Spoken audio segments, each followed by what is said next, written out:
আপনারা যারা ভিডিওর মতো লোগো বা আইকনকে খুবই সিম্পলভাবে শো করে তাদের বলি ভাই এই ভুলটি আর না, কেননা আমি নিয়ে চলেছি টপ 3 পপ আপ ইফেক্ট। এগুলি ইউজ করে তোমরা তোমাদের ভিডিওর এডিটিং কোয়ালিটিকে আরও বাড়াতে পারবে। চলুন দেখাই এই 3টি পপ আপ ইফেক্ট কি। কথা কম কাজ বেশি, ভিডিওটি শুরু। ये बड़ी अच्छी बात कही आप। এই অ্যানিমেশনটিকে বানানোর জন্য প্রথমে একটি কি ফ্রেম এবং লাস্টে একটি কি ফ্রেম অ্যাড করে প্রথম কি ফ্রেমে এসে সেটিকে হালকা ছোটো করে রোটেট করে একটি অ্যানিমেশন তৈরি হয়ে গেছে। এটিকে আরও স্মুথ করার জন্য গ্রাফ অ্যাড করে নেব। আমি এই সব অ্যানিমেশনগুলি লাইট মোশনের মধ্যেই করছি। এই অ্যানিমেশনটিকে বানানোর জন্য প্রথমে একটি কি ফ্রেম এবং লাস্টে একটি কি ফ্রেম অ্যাড করে প্রথম কি ফ্রেমের মধ্যে এসে তার অবস্থানকে চেঞ্জ করে দেবে।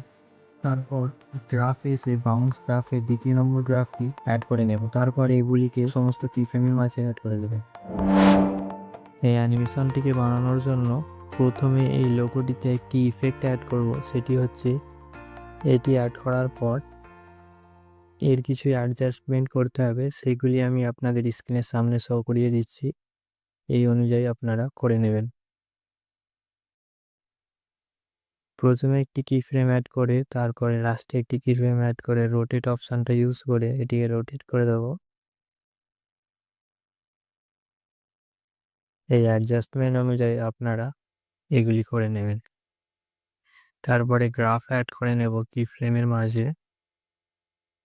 আর আপনাদের মতো আপনারা যারা এই অ্যানিমেশনটি তৈরি করতে পারেননি তাদের জন্য বেস্ট অপশান হচ্ছে আপনাদের আমি এই ভিডিওর ডেসক্রিপশানে এই অ্যানিমেশনের XML ফাইল রেখেছি, এটি আপনারা নিতে পারেন।